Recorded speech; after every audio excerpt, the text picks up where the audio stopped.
여호와께서 이르시되 내가 하려는 것을 아브라함에게 숨기겠느냐? 아브라함은 강대한 나라가 되고 천하 만민은 그로 말미암아 복을 받게 될 것이 아니냐? 내가 그로 그 자식과 권속에게 명하여 여호와의 도를 지켜 의와 공도를 행하게 하려고 그를 택하였나니 이는 나 여호와가 아브라함에게 대하여 말한 일을 이루려 함이니라. 여호와께서 또 이르시되 소돔과 고모라에 대한 부르짖음이 크고 그 죄악이 심히 무거우니 내가 이제 내려가서 그 모든 행한 것이 과연 내게 들린 부르짖음과 같은지 그렇지 않은지 내가 보고 알려 하노라. 그 사람들이 거기서 떠나 소돔으로 향하여 가고 아브라함은 여호와 앞에 그대로 섰더니 아브라함이 가까이 나아가 이르되 주께서 의인을 악인과 함께 멸하려 하시나이까. 아멘.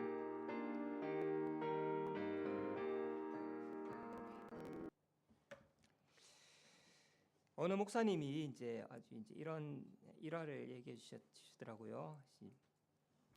목사님이 자기 소개를 하면 누구입니다 이렇게 하니까 이제 성도들이 묻는 거예요. 목사님 어디 최씨입니까? 이렇게 그래서 이제 그 목사님이 이러셨대요. 아브라함 최씨입니다. 아주 이제 괜히 이제 뭐 나하고 비슷하면 또 막 이렇게 사람들이 그런 이상한 그 부심들이 있잖아요. 그래서 이제 아브라함 최씨입니다 이랬대요. 정말로 그렇죠. 예, 우리는 정말 어떤 거듭난 족보, 거듭난 국적을 가진 이제 그런 사람들이라고 할 수 있습니다. 예. 바울이 얘기하는 것처럼요, 우리 다 아브라함의 자손이죠. 예. 우리 모두의 조상, 우리는 모두 아브라함은 우리 모든 사람의 조상이다, 믿음의 조상이다. 우리가 그리스도의 것인 것처럼 우리도 아브라함의 자손이다. 그렇게 이제 바울이 얘기하고 있습니다. 아브라함의 후예죠. 아브라함의 후예. 이런 드라마가 있었습니다. 우리 청년들보다 조금 못생긴 거의 이제 우리 청년들만큼 생긴 우리 이제 배우들이 나와서 인기를 끈 드라마들이죠. 태양의 후예 가지고 이 태양의 후예 그래서 이제 AI 이렇게 딱 하면 나오잖아요. 태양의 후예 무슨 뜻인가 싶은 구글에서 뚝 띄워주더라고요. 태양이 뭐 이제 이타심 이런 것들 얘기하는데요. 이타심, 희생, 자기를 태워서 막 이렇게 남을 따뜻하게 해주는 거잖아요. 그런 사랑 이런 걸 이제 해서 이게 이제 태양의 후예 이렇게 했대요. 예.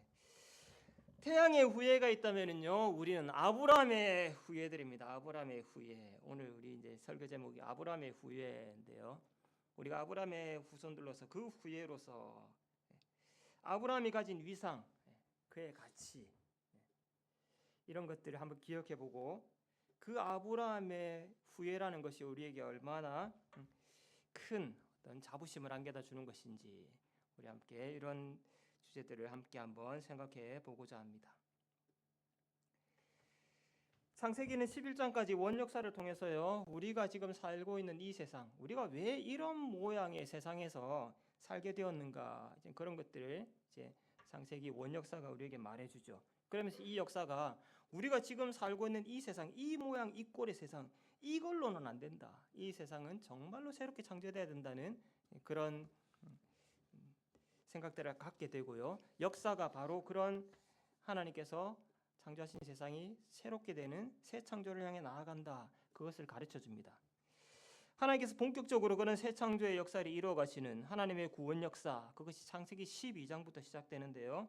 창세기 12장에 한 사람, 아브라함이라는 사람을 부르시는 것으로부터 본격적인 성경의 이야기가 시작되죠. 아브라함이라는 사람, 한 사람을 부르신다.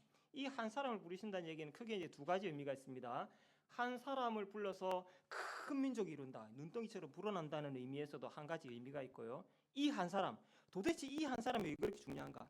이 한 사람의 끈을 계속, 이 한 사람의 바통을 계속 이어받아가지고 결국 한 사람이 태어나요. 그 사람이 누구냐면 예수 그리스도, 아브라함과 다윗의 자손 예수 그리스도, 이 세상의 타락의 원흉인 그 사탄의 머리를 짓밟고 승리할 그리스도의 출현, 그리고 그리스도로부터 이루어질 하나님의 수많은 백성들, 이런 것들을 이제 한 사람을 부르는 의미가 이제 이것입니다. 이제 이런 이야기를 하나님께서 아브라함이라는 사람을 부르심으로부터 이제 본격적인 이야기를 시작해 가십니다. 그게 이제 창세기의 역사죠. 아브라함이라는 사람을 하나님 우리 이제 성경을 보면은요. 그에게 하나님께서 새로운 삶으로 그를 이제 초대하시면서 아브라함에게 믿음의 모험을 떠나라 그렇게 얘기하시죠. 내가 너로 큰 민족을 이루게 하고 큰 이름을 내 이름을 창대하게 하겠다. 너는 복이 될지어다. 여기 이제 아브라함이 복될지어다 이렇게 이제 선언하는 겁니다. 이제 이렇게 선언했습니다.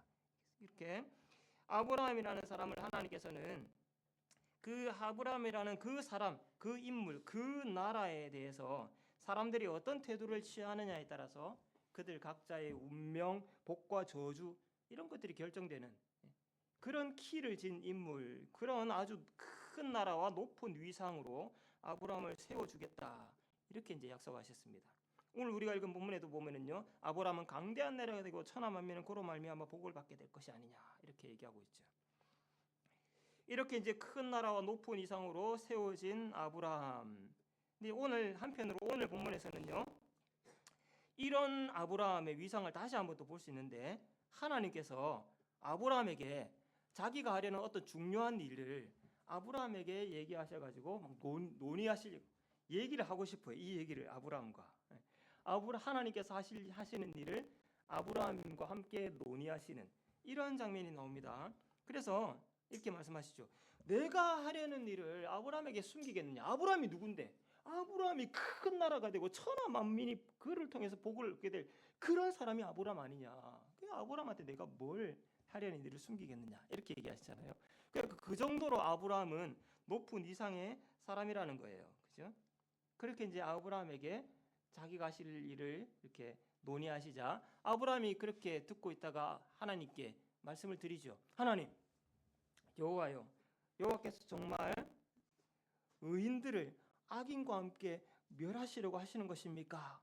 이렇게 이제 하나님이 하시는 일에 대해서 뭔가 이렇게 함께 그 논의에 참여하면서 하나님과 함께 의견을 나누고 있는 그런 모습을 보게 되죠.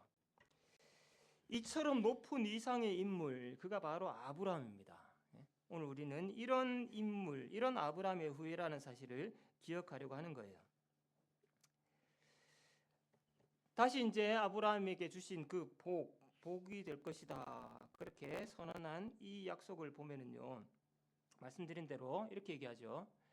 그래서 네가 큰 나라가 되고 큰 명성을 갖게 될 것이기 때문에 네가 어느 정도냐면은 그래서 너에게 축복하는 자는 복을 받고 너를 저주하는 자는 저주를 받는다. 그 정도로 네가 크고 영향력 있고 높은 위상의 존재가 된다. 그렇게 말씀하신 거죠. 이 12장의 약속은요. 초점이 어디 있냐면은 아브라함이 그러니까 복을 가지고 있잖아요. 이런 의미에서 복의 근원이라고 할 수 있습니다. 이 복의 근원인데 복이 저기에 있는데 그럼 내가 복 받으려면 그 복에 어떤 태도로 나아가야 되는가? 이게 지금 초점이죠. 그러니까 복의 근원인 아브라함에 대해서 사람들이 어떤 태도를 취해야 되는가?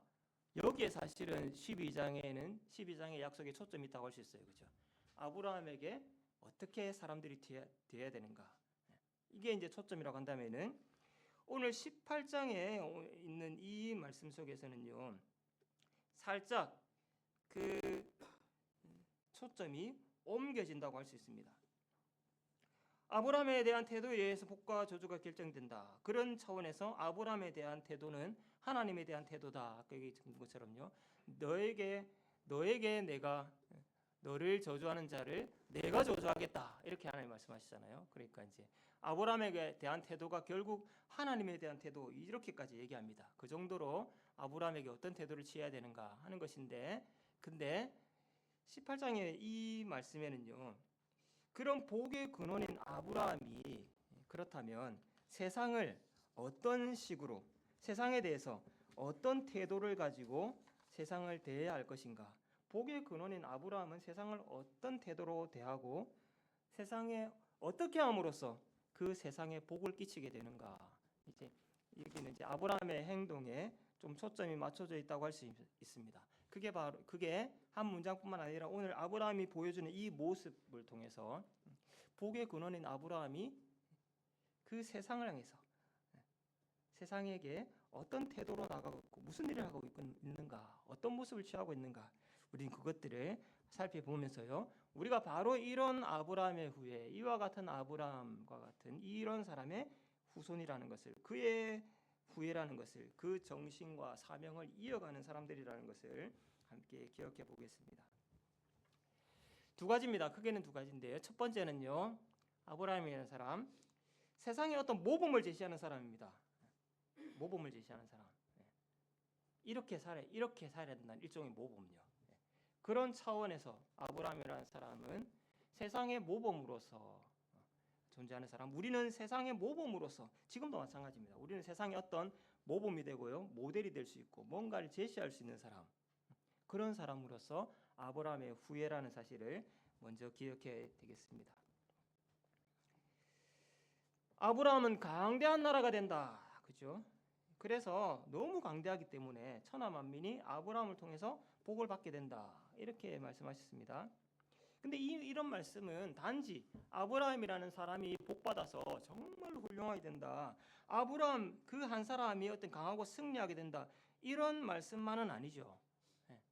이런 차원이 아니라 천하 만민이 아브라함으로 말미암아서 복을 받아야 될 만큼 아브라함은 그 정도로 큰 나라가 되고 그 정도로 큰 인물이 된다는 것인데요.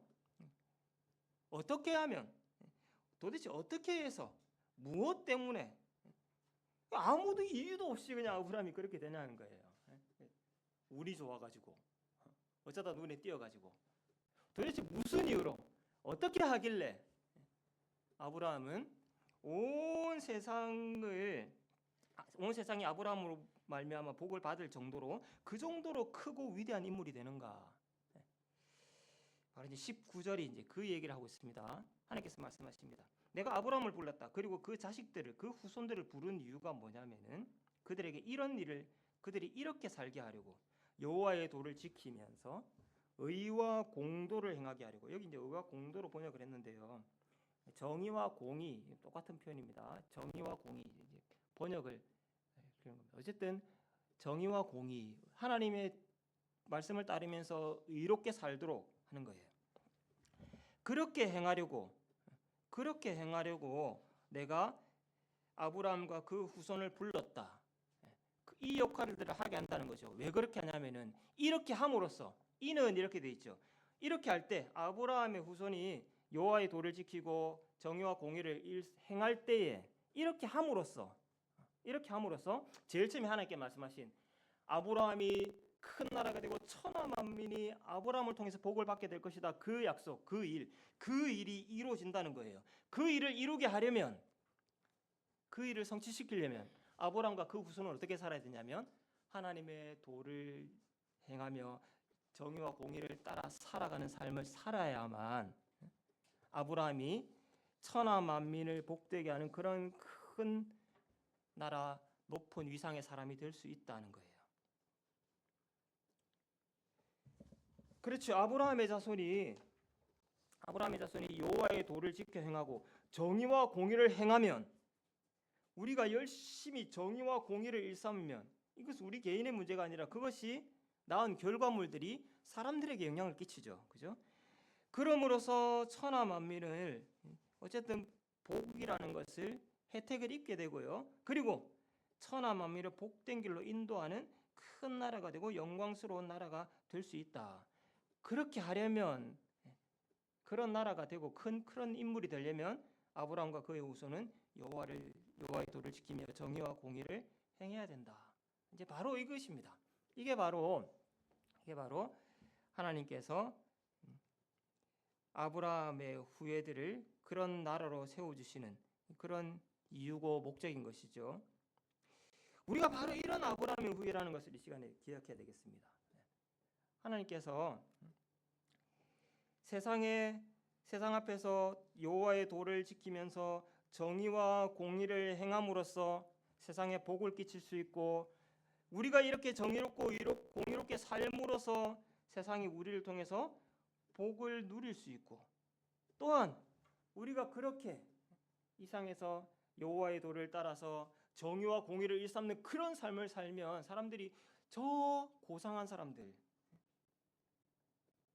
저 고상한 사람들, 고매한 사람들, 그런 사람들을 보게 되는 거예요.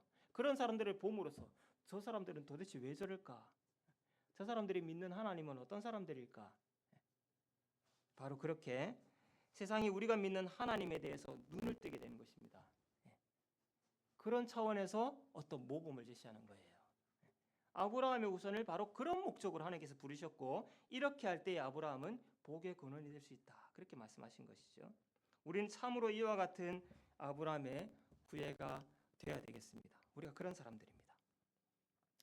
하나님이 어떤 분인지, 하나님께서 원하시는 하나님의 도, 여호와의 도가 도대체 어떤 것인지, 그리고 하나님을 믿는 하나님의 백성은 어떻게 정의와 공의를 행하며 살아가는 것인지, 우리가 그것을 세상의 모범으로 보여주는 것입니다. 하나님이 어떤 분인지, 하나님의 도가 무엇인지, 어떻게 하나님을 섬기며 의와 정의를 따라 살아가는 것인지, 우리가 온 세상에 이것들을 보여주는 모범으로서 세워진 아브라함의 후예라는 사실을 우리 함께 기억합시다. 우리가 그런 높은 위상의 사람들입니다. 그런 위상의 사람들. 여기에 우리의 사명이 있는 것이고요.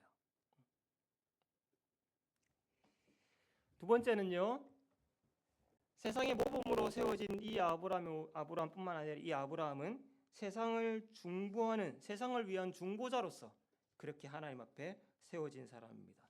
세상을 위한 중보자로서 또한 우리는 아브라함처럼 세상을 위해 중보하는 그런 중보자로서 아브라함의 후예가 되어야 될 것이다 하는 것입니다. 이게 이제 두 번째입니다. 오늘 이제 우리 읽은 본문에 이렇게 시작하죠. 내가 하려는 일을 아브라함에게 숨기겠느냐, 이렇게 하면서 이제 하나님께 사실 일을 이제 꺼내오시는 이야기입니다. 나중에 이제 꺼내시는 이야기는 뭐냐면은 소돔과 고모라를 심판하실 것에 대한 이야기예요. 그리고 이제 하나님이 하시려는 여기는 소돔과 고모라를 심판하시는 것에 대한 이야기. 근데 이 이야기를 좀 머뭇거리다가 꺼내놓는, 터놓고 말씀하시는, 조금 기다리고 있다가 내가 뭘 숨기겠냐, 내 지금 소돔과 고모라 심판하러 간다, 이렇게 이제 하신 거예요. 이제 이렇게 했다는 거죠. 그러니까 이 앞에 이제 자초지정을 좀 이제 설명을 드리면 이렇습니다. 처음에 이제 아브라함이 부르심을 받고 갈대아 우르를 떠나서 하란을 떠나서 가나안 땅으로 올 때, 그때 누가 같이 왔냐면은 아브라함은 자기 조카 롯과 함께 믿음의 모험을 떠났었습니다. 롯이라는 인물은요, 아주 어릴 때 부모님을 여의었어요. 근데 신데렐라 얘기 있잖아요. 신데렐라는 어려서 부모님을 잃고요. 근데 이제 그게 아니고, 근데 이제 이 롯은 어린 나이 부모님을 잃었는데 자기 할아버지와 큰아버지 밑에서 자랐죠. 그게 아브라함이에요. 근데 아브라함은 뭐 학대하고 이런 사람이 아니죠. 이제 아브라함 밑에서 잘 자랐습니다. 그래서 아브라함이 가나안을 올 때 롯이 같이 갈 건가 말 건가 고민할 필요가 없습니다. 당연히 따라와야 돼요. 왜냐하면 롯은 아브라함에게는 마치 아들이나 마찬가지인 것이고요. 롯에게도 아브라함이라는 인물은 자기 아버지나 마찬가지예요. 그런 인물이 이제 롯이었습니다. 그런데 가나안 땅에 와서 이제 아브라함이 잘 돼가지고 살림살이가 너무 커졌어요. 너무 부유하게 되었어요. 그래가지고 그들이 살고 있는 땅이 너무 비좁아가지고 아브라함과 이 롯도 이제 장성해서 이제 자기 가족들이 식솔이 있으니까 이제 아버지와 충돌을 벌인 거죠. 그래서 이제 너무 살림살이가 커져가지고 다툼이 일어나고, 그래서 둘이 거기서 이제 분가를 하게 됩니다. 일종의 갈라지게 돼요. 그 장면이 이제 13장에 나오죠. 그렇게 이제 갈라질 때에 롯이 우리 갈라지자, 어느 쪽 네가 택해라 이랬더니 롯이 딱 보더니 한쪽을 보니까, 요단 쪽을 보니까 너무 땅도 좋고 비옥하고 푸릇푸릇하고 물도 많고, 와, 하나님의 동산 같다, 애국 같다 이래가지고 제가 이쪽으로 가겠습니다. 그래, 그렇게 해서 쭉 헤어진 거죠. 아브라함과 롯이 이제 이렇게 되었습니다. 목초와 물이 풍부한 요단으로 갔는데, 그 요단으로부터 이어진 옆 동네가 어디냐면 소돔과 고모라고요. 아브라함 롯은 그리로 가서 결국은 어디에 정착해 살게 되냐면 소돔이라는 땅에 이제 정착해서 거주하게 돼요. 좋은 땅이라서 간 거죠. 너무 풍성한 땅이라서, 비옥한 땅이라서. 근데 롯이 선택한 그 소돔 땅은 그저 풍요하기만, 그저 풍부하기만 한 그런 땅이 아니었습니다. 소돔 땅은 죄악으로 가득한 땅, 죄의 온상, 죄의 소굴이었어요. 죄의 소굴. 사실은 그런 땅이었습니다. 이렇게 해서 이제 둘이 따로 떨어져 살고 있는데, 이렇게 이제 살고 있다가 어느 날 이제 아브라함에게 어떤 아주 비범한 세 사람이 아브라함을 딱 찾아와요. 포스가 남달라요. 그 사람이 싹 왔어요. 이게 이제 나중에 보니까 정체가 이 하나님의 어떤 현현 이런 겁니다. 뭐 어쨌든 하나님의 사자든지 어쨌든 하나님을 대신하고 있는 어떤 높은 그런 존재. 하나님과 두 천사가, 하나님이 그러니까 두 천사를 대동해서 딱 오신 거예요. 그러니까 비범하죠. 포스가 장난 아닙니다. 물론 이제 아브라함은 그걸 제일 처음 몰랐어요. 모르고 그냥 나그네인 줄 알고 물과 음식을 대접하면서 뭐 환대합니다. 근데 식사를 하면서 이 얘기를 하고 이러는 동안에 이분들이 보통 분이 아닌 걸 알게 되죠. 그러면서 그 식사 자리에서 그들 가운데 계신 여호와께서 내년 이맘때에 사라가 아들을 낳을 것이다, 그런 예언을 하게 됩니다. 이렇게 하고 나서 이제 식사를 마쳤습니다. 식사를 마치고 이제 이분들을 배웅하는데 가시다가 조금 이제 이분이 그냥 안 가시고 발걸음을 멈추시는 거예요. 그러면서 또 한 가지 말씀을 하시는 거죠. 그래서 이제 아까 17절에 내가 하려는 일을 아브라함에게 숨기겠느냐 이렇게 말한 겁니다. 원래는 이 얘기 하려고 왔어요. 원래는 무슨 얘기 하려면 소돔과 고모라 땅 심판할 것에 대해서 얘기하려고, 원래는 그거 얘기하려고 왔는데 아브라함의 환대 또 뭐 살에 대한 이야기 이런 거 하면서 식사 자리에서 소돔과 고모라를 심판하러 간다는 얘기를 차마 꺼내기가 어려운 거예요. 왜 꺼내기가 어렵냐면은 그 소돔과 고모라에 누가 살고 있으니까요? 롯이 살고 있으니까. 롯이 살고 있으니까 차마 그 얘기를 꺼내기가 어려운 거죠. 어릴 때 아버지를 여의었어요. 그래서 큰아버지한테서 자랐어요. 그리고 아브라함에게는 아들이나 진배 없어요. 그런데 지금은 이렇게 떨어져 살잖아요. 그런 롯, 아브라함에게도 롯이라는 사람이 그렇지만 하나님께도 그러니까 괜히 이제 아브라함 부르실 때 롯도 따라온 거잖아요. 하나님께도 이 롯이라는 인물은 마치 아픈 손가락과 같은 사람이죠. 근데 그 롯이 살고 있는 소돔과 고모라 땅을 심판하러 간다, 그 얘기를 하기가 식사 자리에서 말하면 그냥 갈까 하다가 그래도 말은 해줘야지, 롯이 사는 땅인데 내가 뭘 숨기겠냐 이렇게 해서 말해 주신 거예요. 선뜻 소돔과 고모라를 심판한다고 말하지 못하시다가 이제 그렇게 이제 말하시게 된 거죠. 그러니까 이제 아브라함이 그 말을 듣고 소돔과 고모라를 위해서 이제 간청하게 되는 거죠. 물론 롯이 소돔 땅에 살고 있으니까 아브라함이 하나님께 뭔가 이제 청을 하게 되는 것이긴 한데요. 근데 아브라함이 그때 거기 롯이 사는데요, 하나님 롯은 괜찮죠? 이렇게 지금 말하지 않습니다. 이제 이 얘기를 그렇게 하는 게 아니고요. 아브라함이 하나님에게 이제 주께서 의인을 악인들과 함께 멸하려고 하십니까? 그러면 안 되잖아요. 심판하러 가신다고요? 혹시 거기 의인들이 함께 멸망당하면 안 될 텐데요, 하나님. 물론 하나님이 염두에 두시겠죠. 그러나 이제 그 유념하고 있는 부분을 아브라함도 함께 짚어주는 거예요. 이제 논의를 함께 하는 거죠. 아브라함의 생각이 되는 겁니다. 소돔과 고모라가 아무리 악해도 거기에 적어놨다나 의인들이 살고 있을 텐데, 그러면 그 의인들 때문에라도 조금 더 그 땅을 남겨두시고 조금 더 심판을 유예해 주실 수는 없으십니까? 그렇게 하시는 게 좋지 않겠습니까? 그렇게 이제 말한 거예요. 근데 아브라함이 짐작해서 이 말하는 것보다 사실은 소돔과 고모라의 그 죄상이 너무나도 심각한 거죠. 얘기를 들어보니까 이 정도가 아닌 거예요. 이 정도가.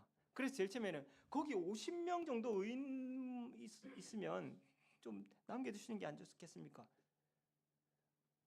아닌 거예요, 분위기가. 그래서 점점 줄어들죠. 45명, 40명, 30명, 20명. 결국 소돔에는 의인 10명이 없다. 그 안에 의인 10명도 없다. 그렇게 이제 말하게 되고, 그래서 이제 소돔은 결국 멸망하게 되는 것이죠. 아브라함이 이처럼 아버지께 심판을 유예해 주십시오, 이렇게 간청하는 모습을요, 복음서에서 비슷한 장면을 보게 돼요. 예수님께서 어떤 말씀을 하시냐면, 비유로 말씀하실 때 하나의 비유를 말씀하시는데, 그 비유의 내용이 뭐냐면요, 포도원 주인이 있어요. 그리고 포도원을 가꾸는 포도원 지기가 있어요. 근데 그 포도나무가 열매를 못 맺는 거예요. 그럼 포도원 주인은 몇 년 동안 했는데 소득도 없고 이게 손해만 보는 거잖아요. 거름값만 되고, 인부들 안 되겠다, 이게 다 뽑아 버리고 다 베내야 되겠다. 그러니까 이 포도원 지기가 간청을 합니다. 올해까지만 이 열매 없는 나무들을 좀 베지 말고 좀 남겨두십시오. 좀 심판을 미뤄두십시오. 그렇게 요청하는 이야기예요. 이 이야기가 이제 누가복음 13장에 나옵니다. 즉 내가 이 나무들에게 거름도 주고 김도 메고 하면서, 이 나무들아 빨리 열매를 맺어야지, 올해 안 맺으면 너희들 다 불탄다, 이렇게 이제 하면서 김도 메고 열매 맺거라 이렇게 할 테니까 봐달라는 거죠. 나무들한테는 그렇게 김도 메고 막 이렇게 뭐 비료도 주고 하면서 아유 빨리 열매 맺어라 이렇게 하고요, 한편으로는 제발 올해까지만, 제가 이렇게 할 때 올해까지만 좀 참아주세요, 이렇게 이제 한다는 거죠. 예수님 자신을 빗댄 비유죠. 그러니까요, 예수님 자신을. 아브라함도 마찬가지입니다. 지금 조금이라도 의인이 남아 있다면은 소돔에 대한 심판을 늦춰 달라고 간청하는 거예요. 그 유예한 그 시간 동안, 좀 늦추어진 그 시간 동안에 나무 하나라도, 그 가운데 소돔과 고모라 땅 그 가운데 한 사람이라도 더 심판을 피할 수만 있다면, 한 나무라도 더 열매를 맺고 한 사람이라도 의롭게 될 수 있다면, 하나님 그러니까 거기에 조금이라도 가능성이 있으면 조금만 늦춰 주시면 안 되겠습니까? 그렇게 지금 아브라함이 간청하고 있죠. 오늘 본문은 그래서 아브라함이요, 하나님의 복의 근원으로서 세우신 아브라함의, 그리고 아브라함의 후예들이 어떤 자세로 세상을 대해야 되는가, 이것을 우리에게 일깨워줍니다. 복의 근원이에요. 근데 이 복의 근원이 아주 고자세예요. 아주 고자세. 내가 복의 근원이다. 내 말을 들으면 복을 받는다. 싫으면 하든 말든지 네 손해지. 이렇게 내가 어차피 복의 근원인데 이렇게 고자세를 취하고 있는 그런 복의 근원이 아니라는 거예요. 내가 복의 근원인데 그런 고자세의 복의 근원이 아니라, 하나님이 세우신 아브라함은 그런 복의 근원이 아니라, 하나님이 세우신 예수 그리스도는 그런 고자세를 취하시는 그런 복의 근원이 아니라는 거예요. 사람들에게는 회개하라, 천국이 가까이 왔다, 회개하라. 내가 지금 회개할 동안에 조금만 늦춰달라고 지금 얘기하고 있는데 회개하라. 사람들에게는 계속 그렇게 회개하라고 외치면서요, 또 한편으로는 하나님을 향해 가지고요, 하나님 의인들을 악인들께 멸하면 안 되잖아요. 하나님 조금만 더 참아주세요. 올해까지만 좀 기다려 봅시다. 올해까지만. 그러고 있으면서 눈을 돌려가지고는 사람들에게 가서 회개하라 그러고, 이 나무들아 열매를 맺어야지, 그러고 있다는 거예요. 이런 복의 근원이라는 거예요. 이 사람이 복의 근원인데 막 고자세를 취하고 있으면서 내 밑에 무릎 꿇어, 이런 사람이 아니고요. 우리가 아브라함의 후예인데요, 긍지 높은 아브라함의 후예인데요, 우리가 그 긍지 높은 걸 가지고 세상 위에 영적인 교만함을 가지고 너희들하고 나하고는 달라, 이렇게 나는 구원받은 고상한 인격이야, 뭐 이렇게 그렇게 하고 있지 않다는 거예요. 그런 자세로 자 예수 믿어, 이런 식의 마음이 있으면서 전도를 한다, 그런 고자세의 복의 권한이 아니라고요. 불쌍히 여기는 마음으로 세상에다가 호소하고, 또한 그들의 구원을 위해서 하나님께 끊임없이 간구하는 그런 복의 근원, 그런 복의 근원이 아브라함이고요, 우리는 바로 그런 아브라함의 후예, 그런 그리스도의 제자로 우리는 예수의 길을 걷고 있는 사람들인 줄 믿습니다. 예, 기억합시다. 우리가 오늘 아브라함의 후예라는 사실을 기억합니다.